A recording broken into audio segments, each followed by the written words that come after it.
कमजोर होते का? नाही आहेत ना, अत्यंत बलवान आहेत. पण कशा पद्धतीने अलगद हे सगळे धागे सोडवून आपण कर्तव्याच्या मार्गावरती गेलं पाहिजे हे भगवान श्रीकृष्णाकडे पाहिल्याशिवाय आपल्याला समजणार नाही.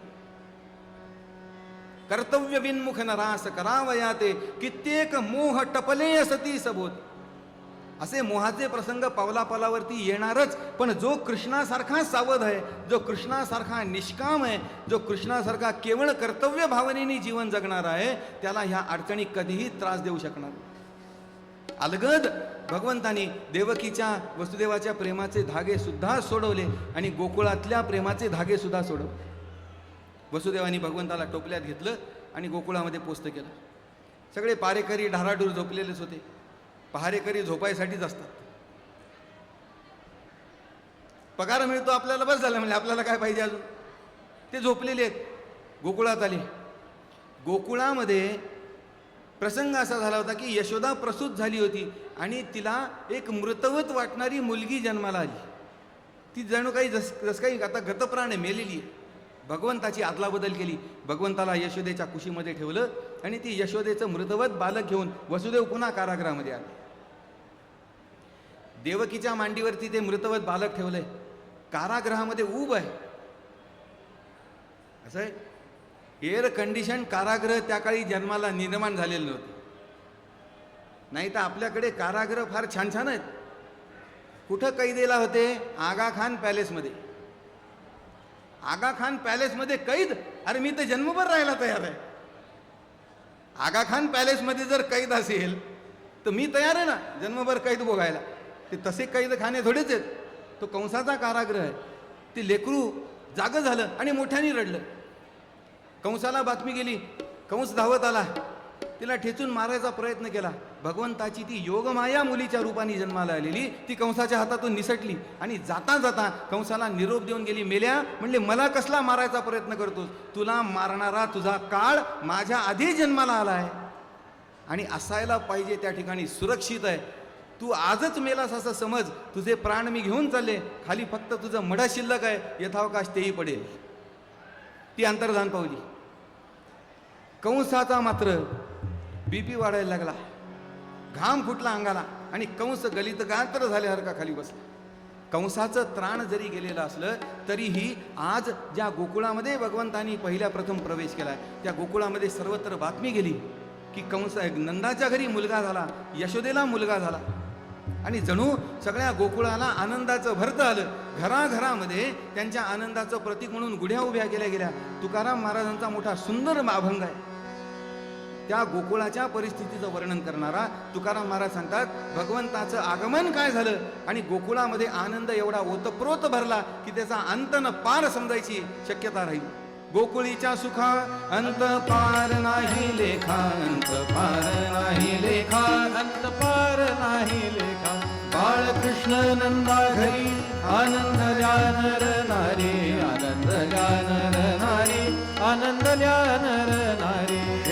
गुढिया तोरणे करीती कथा गाती गाणे, करीती कथा गाती गाणे, करीती कथा गाती गाणे.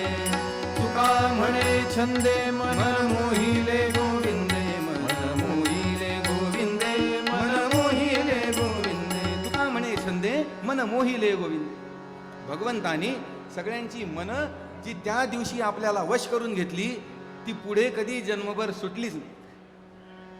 गोकुळामध्ये आनंदी आनंद साजरा झाला. प्रत्येकाने आपापल्या घरी आपल्या आनंदाचं प्रतीक म्हणून गुढ्या उभ्या केल्या. घराघरातून साखर वाटली गेली. नंदाला मुलगा झाला म्हणजे यशोदेला मुलगा झाला. घ्या आता त्यांनी तिथे गुढ्या उभ्या केल्या. आपल्याला इथे गुढ्या कुठे आहेत उभ्या करायला? आपले दोन हात याच आपल्या गुढ्या समजू. भगवंताच्या नामाचा गजर करू आणि भगवंताला सांगू की तुमच्या आगमनाचा आम्हालाही आनंद आहे. हात वर करून टाळ्या वाजवायच्या. म्हणायचं कृष्ण कृष्ण जय कृष्ण कृष्ण जय कृष्ण कृष्ण जय कृष्ण कृष्ण जय कृष्ण कृष्ण जय कृष्ण कृष्ण जय कृष्ण कृष्ण जय कृष्ण कृष्ण कृष्ण कृष्ण जय कृष्ण कृष्ण जय कृष्ण कृष्ण जय कृष्ण कृष्ण. गोपाल कृष्ण भगवान की जय. कृष्ण कृष्ण जयचा गजर जो त्या दिवशी गोकुळामध्ये सुरू झाला तो कधी थांबलाच नाही. श्री नारायण आपण काय पाहिलं पूर्वी? जय नारायण दुजेन कानी येवो या विण. आणि अक्षरशः गोकुळमध्ये तशी परिस्थिती झाली. कंस थोडा सावरला, म्हणले काय करावं. कंसाने मंत्रिमंडळ बोलावलं. विषय चर्चेला आला की कंसाच्या जीवनावरती एवढा जो धोका निर्माण झाला त्याला काय करावं. प्रस्ताव मांडला गेला. म्हणले असं आहे, आता हे सगळं अंधाराचं प्रकरण आहे, आपल्याला माहितीच नाही खरं काय आणि खोटं काय. म्हणला मागचा 7वा गर्भ देवकीचा जिरला, तिथपासून सुरू झालेली ही भानगड आहे. म्हणजे 1.25 वर्षापर्यंतचा हा कालावधी आहे ज्यामध्ये हे निर्माण झालेलं प्रकरण आहे. तेव्हा एका महाभाग मंत्र्यांनी प्रस्ताव मांडला की म्हणले माझा प्रस्ताव असा आहे की प्रजेमध्ये घरोघरी फिरावं आणि ज्या घरी 1.5 वर्षापेक्षा लहान मूल मिळेल ते अक्षरशः ठार मारलं पाहिजे. दुसऱ्याने अनुमोदन दिलं आणि बघता बघता बघता त्या सभेमध्ये मग निर्णय घेण्यात आला की बघा काय स्वार्थी वृत्ती आहे. म्हणजे हा पापी कंस जगावा म्हणून ज्या घरात सापडेल त्या घरातलं लहान मूल ठार मारायची तयारी आहे. काल आपण रामचंद्रांच्या जीवनामधलं उपभोग शून्य स्वामित्वाचं वर्णन ऐकलं. लोकांच्या आनंदासाठी समाधानासाठी म्हणून जिला आपला बहिष्यर प्राण मानला त्या सीता मातेचा सुद्धा त्याग करणारे रामचंद्र कुठे. आणि स्वतःच्या स्वार्थासाठी प्रजेचं सर्वस्व हिरावून घेणारे कंसासारखे राजे कुठे. आपल्याला कंस हवाय, रावण हवाय का रामचंद्र हवेत, भगवान गोपाल कृष्ण हवेत, हे आपल्याला ठरवायचं आहे. म्हणून ज्या दिवशी आपण त्या मतपेटीवरचं बटन दाबून त्या दिवशी आपली अक्कल शाबूत राहील याकडे सगळ्यांचा कटाक्ष असला पाहिजे.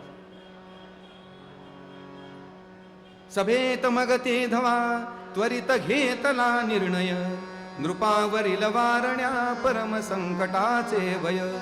मुले चिरून टाकणे सकल 1 वर्षातली, घरोघर फिरावया कुशल नेमणे मंडळी. आणि मग घरी घरी जाऊन मुलं मारून टाकायचे हा कार्यक्रम सुरू झाला.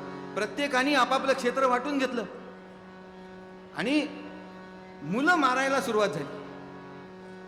गोकुळला जी आली होती तिचं नाव आहे पूतना मावशी. त्या पूतनेने काय केलं, योजना अशी बनवली की एका सुंदर श्रीमंत बाईचा वेश घेतला, लवाजमा सोबत घेतला सगळा. तिची योजना अशी की एकट्यामध्ये पाहून लेकराला प्यायला म्हणून घ्यायचं, विषाचा प्रयोग करायचा आणि लेकरू संपवायचं.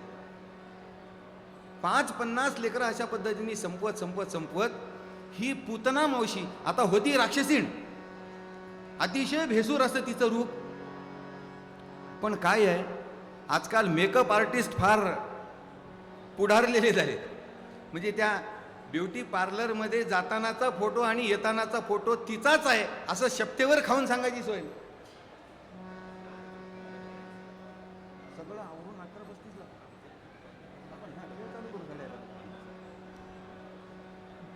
तर तिने असाच आसरा घेतला आणि आपलं रूप सगळं बदललं. महाराजांनी वर्णन केलं, एक कडवं म्हणावं. कुटील कुंतला हरिणाक्षी ती, कुटील कुंतला हरिणाक्षी ती, सुहास्य वदना खरी, कपटे अभिनव वेशाधरी, कपटे अभिनव वेशाधरी. कपटे अभिनव वेशाधरी. काय वर्णन आहे बघा. कुटील कुंतला हरिणाक्षी ती. काय मराठी आता कोणाला समजणार नाही, आपल्यालाही समजणार नाही, आपल्या लेकरांना तर नाहीच नाही.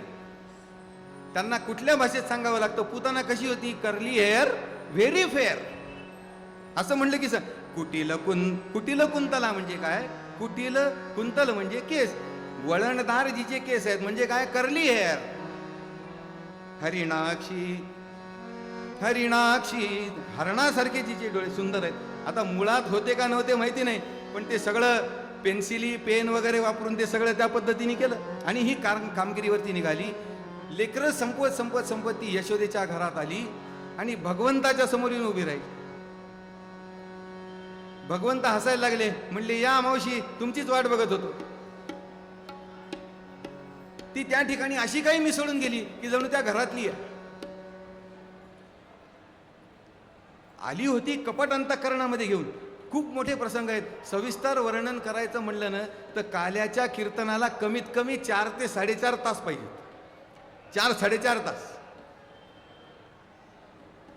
तिने एकट्यामध्ये भगवंताला गाठलं आणि आपल्या योजनेप्रमाणे भगवंताला प्यायला म्हणून मांडीवरती घेतलं.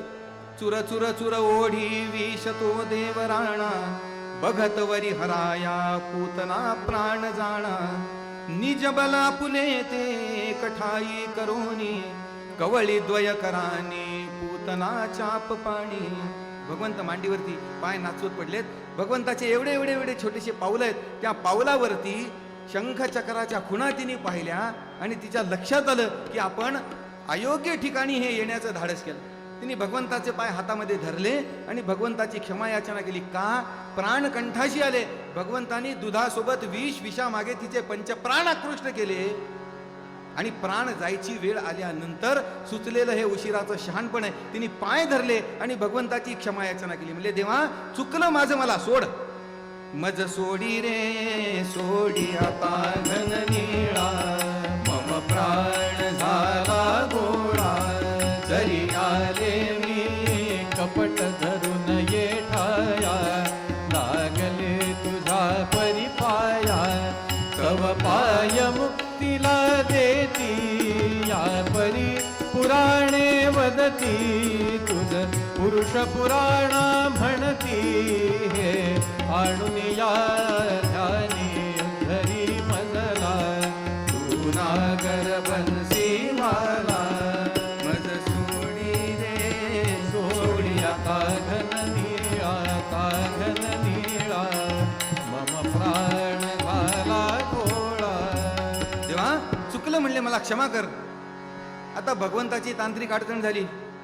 शरणपदा तव येता भावे, मागील दोष तुम्ही न बघावे. नारदांनी मागणं मागितलेलं, भगवंतांनी आश्वासन दिलं की ठीक आहे, जो पतित आहे पापी आहे त्याचा उद्धार करीन. आता पुतनेला सोडावं का? नारदांना वचन दिलं म्हणून भगवंतांनी विचार केला, नारदांना आपण वचन दिलं हिच्या उद्धाराचं, तर हिला सोडलं तर ही नव्याने पाप करायला सुरुवात करील. काय आहे, आपण कुठे कुठे पवित्र असतो. म्हणजे शिर्डीला आले की पवित्र, पंढरपूरला गेले की आपण पवित्र, बाकी मग बघायची सोय नाही. तसं म्हणली इथं मरण समोर दिसतंय म्हणून सुटलेलं